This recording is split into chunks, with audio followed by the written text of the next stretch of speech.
નમસ્કાર મિત્રો, કિસાન સમાચાર ચેનલમાં તમારું ખૂબ ખૂબ સ્વાગત છે। દેશ, દુનિયા અને ગુજરાતના તાજા, મોટા અને સૌથી મહત્વપૂર્ણ સમાચાર જાણીએ તે પહેલા તમે ચેનલમાં નવા હોય તો ચેનલને જરૂરથી સબસ્ક્રાઇબ કરીને વિડીયો લાઈક કરી દેજો। આજના સૌથી મોટા સમાચાર, એલપીજી ગેસ સિલિન્ડરનો ઉપયોગ કરનાર લોકો માટે મહત્વપૂર્ણ સમાચાર, નહીતર સબસિડી મળતી બંધ થઈ જશે। જો તમારા ઘરમાં એલપીજી ગેસ કનેક્શન છે તો તમારે 31 ડિસેમ્બર 2023 પહેલા કેવાયસી કરવાની રહેશે। હવે એલપીજી ગેસ માટે કેવાયસી કરવું સરકારે ફરજિયાત કરી દીધું છે। જો તમે કેવાયસી નહીં કરો તો તમને જે સુવિધા મળે છે તે સબસિડીની સુવિધા મળતી બંધ થઈ જશે। એલપીજી ગેસ કનેક્શન માટે સરકાર દ્વારા કેવાયસી ઓનલાઈન અથવા ઓફલાઈન બંને રીતે કરી શકાય છે। આ માટે છેલ્લી તારીખ 31 ડિસેમ્બર 2023 નક્કી કરવામાં આવી છે। ત્યારબાદના બીજા મોટા સમાચાર, સરકાર તમામ ખેડૂતોને 7,000 રૂપિયાની સહાય આપી રહી છે।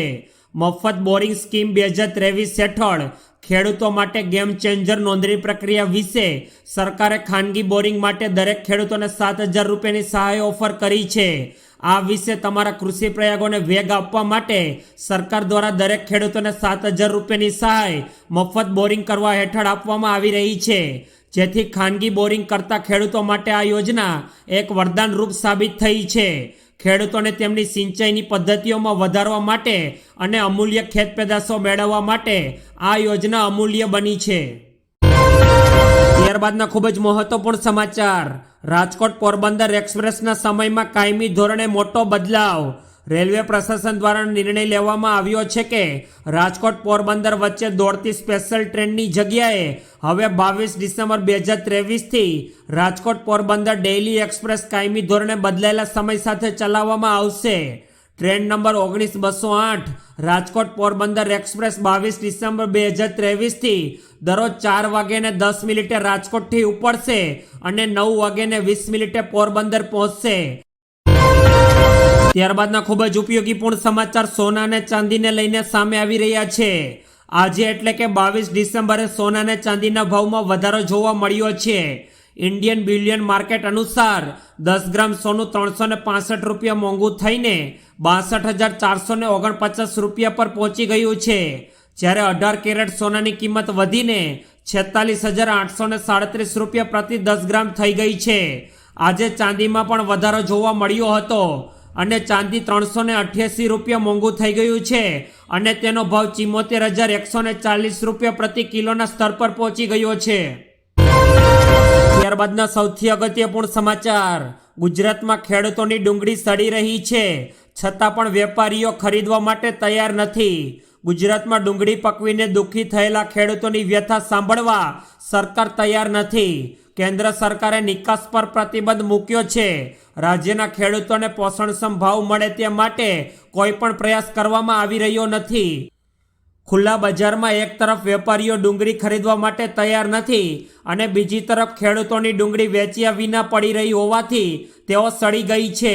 ખેડૂતોને 1 વીઘા ખેતરમાં ડુંગળી વાવી હોય તો 20,000 કરતાં પણ વધુનો ખર્ચ થાય છે। ત્યારબાદના સૌથી મોટા સમાચાર, આરબીઆઈએ નિયમોનું ઉલ્લંઘન કરવા બદલ ગુજરાતની 1 સહિત 5 બેંકોને ફટકાર્યો દંડ। ભારતીય રિઝર્વ બેંકે નિયમોનું ઉલ્લંઘન કરવા બદલ ગુજરાતની 1 સહિત 5 બેંકોને દંડ ફટકાર્યો છે। આ 5 બેંકોમાં મહેસાણાની ખલવાડ નાગરિક સહકારી બેંક તથા મન મંદિર કોઓપરેટિવ બેંક અને પુણેની સહકારી બેંક તેમજ પશ્ચિમ બંગાળની કોઓપરેટિવ બેંક અને મુંબઈની સર્વોદય કોઓપરેટિવ બેંકનો સમાવેશ થાય છે। આ 5 બેંકોને કુલ 3 લાખ રૂપિયાની પેનલ્ટી આરબીઆઈ દ્વારા લગાડવામાં આવી છે। ત્યારબાદના સૌથી મહત્વપૂર્ણ સમાચાર, કડકડતી ઠંડી વચ્ચે ગુજરાતમાં નવી આફત આવશે। લઘુત્તમ તાપમાનમાં ઘટાડો નોંધાતા સમગ્ર રાજ્યમાં ઠંડીનો અનુભવ થઈ રહ્યો છે। સમગ્ર ગુજરાતમાં ઠંડીનો ચમકારો પણ વર્તાઈ રહ્યો છે, પરંતુ ખરી ઠંડી તો મહિનાના અંતમાં આવશે। ડિસેમ્બર મહિનાના અંતમાં કડકડતી ઠંડી, હાડ થીજવતી ઠંડીનો ભારે અહેસાસ થશે। અમદાવાદમાં લઘુત્તમ તાપમાન 13 ડિગ્રીએ પહોંચ્યું ગયું છે। આગામી 3 દિવસમાં લઘુત્તમ તાપમાન 13 ડિગ્રીની આસપાસ રહેવાની પણ સંભાવના છે, તો સૌથી ઓછું 11 ડિગ્રી તાપમાન નલિયામાં નોંધાયું છે। ત્યારબાદના ખૂબ જ મોટા સમાચાર સામે આવી રહ્યા છે। ખેડૂતો માટે સીએમ ભૂપેન્દ્ર પટેલની સૌથી મોટી જાહેરાત, સમગ્ર ગુજરાતમાં હાલ ઠંડીનો ચમકારો વધ્યો છે. ઠંડીના ચમકારા વધતાની સાથે જ લોકો રાત્રે ઘરમાંથી બહાર નીકળવાનું પસંદ કરતા નથી. તો બીજી તરફ જગતના તાતના હાલ બેહાલ છે. રાત્રે વીજળી ખેડૂતોને પિયત માટે ફાળવવામાં આવતા ખેડૂતોને કડકડતી ઠંડીમાં ખેતી કરવા માટે મજબૂર બન્યા છે. ત્યારે મુખ્યમંત્રી ભૂપેન્દ્ર પટેલે ખેડૂતોને દિવસે વીજળી પૂરી પાડવાની ગેરંટી આપી છે.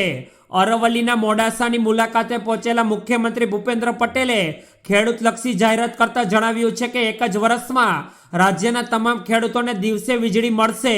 ડિસેમ્બર 2024 સુધીમાં ખેડૂતોને દિવસે વીજળી આપવાનું મુખ્યમંત્રી ભૂપેન્દ્ર પટેલે વચન આપ્યું છે. ત્યારબાદના સૌથી ઉપયોગીપૂર્ણ સમાચાર. રાજ્યના ખેડૂતો માટે આફત, ઠંડી વચ્ચે માવઠું પડશે. રાજ્યમાં ઠંડીમાં આંશિક ઘટાડો થયો છે. ઉલ્લેખનીય છે કે ડીસા અને ગાંધીનગરના તાપમાનમાં 15 ડિગ્રી તાપમાન નોંધાયું છે, જેમાં અમદાવાદમાં 16 ડિગ્રી તેમજ રાજકોટમાં 18 ડિગ્રી તાપમાન રહ્યું છે. હાલ રાજ્યના મોટાભાગના વિસ્તારોમાં વાદળછાયું વાતાવરણ રહ્યું છે, જેની સાથે ઝડપથી પવનો પણ ફૂંકાઈ રહ્યા છે. આ વચ્ચે હવામાન વિભાગની આગાહી પ્રમાણે આગામી 2 દિવસમાં રાજ્યના કેટલાક વિસ્તારોમાં માવઠું થઈ શકે છે. ત્યારબાદના સૌથી અગત્યપૂર્ણ સમાચાર. ગુજરાત રાજ્યમાં 321 કરોડનું કૌભાંડ સામે આવ્યું. રાજ્યમાં 37 બોગસ પેઢીઓમાંથી 321 કરોડનું કૌભાંડ સામે આવ્યું છે, જેમાં જીએસટીની તપાસમાં બોગસ પેઢીઓ ઝડપાઈ છે.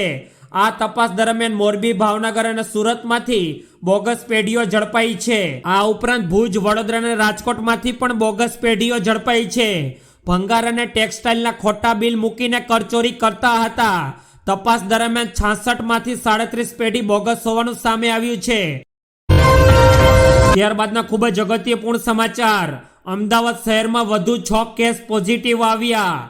ગુજરાત સહિત દેશભરમાં કોરોનાના કેસની સંખ્યામાં વધારો થઈ રહ્યો છે.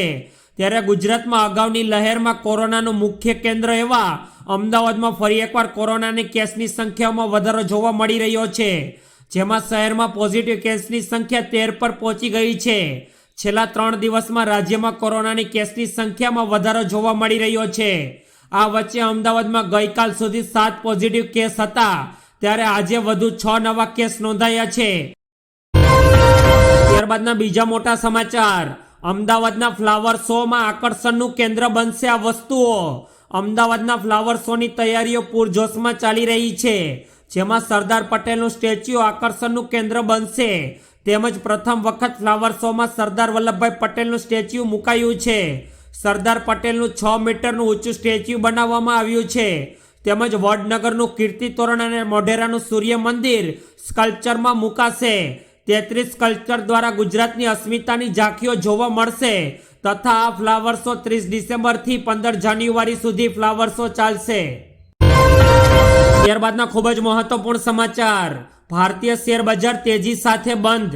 ગુરુવારે માર્કેટ લાલ નિશાન સાથે ખુલ્યા બાદ ક્લોઝિંગ લીલા નિશાન સાથે જોવા મળ્યું હતું.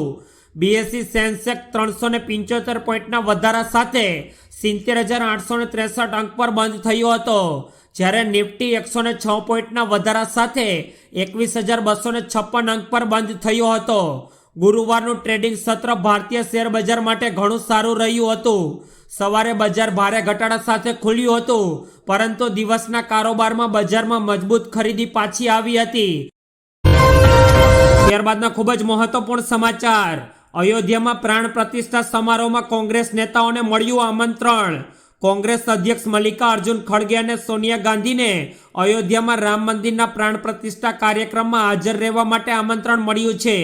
આ કાર્યક્રમ 22 જાન્યુઆરી 2024ના રોજ અયોધ્યામાં યોજાવા જઈ રહ્યો છે. પ્રધાનમંત્રી નરેન્દ્ર મોદી મુખ્ય યજમાન રહેશે. તેઓ રામ મંદિરની પ્રાણ પ્રતિષ્ઠાની પૂજા કરશે. કોંગ્રેસ અધ્યક્ષ મલ્લિકાર્જુન ખડગે અને સોનિયા ગાંધી ઉપરાંત શ્રીરામ જન્મભૂમિ તીર્થ ટ્રસ્ટ ક્ષેત્ર દ્વારા લોકસભાના કોંગ્રેસ નેતા અધિરરંજન ચૌધરીને પણ આમંત્રણ આપવામાં આવ્યું છે. જોકે કોંગ્રેસના નેતાઓ આ કાર્યક્રમમાં ભાગ લેશે કે નહીં તે નક્કી નથી.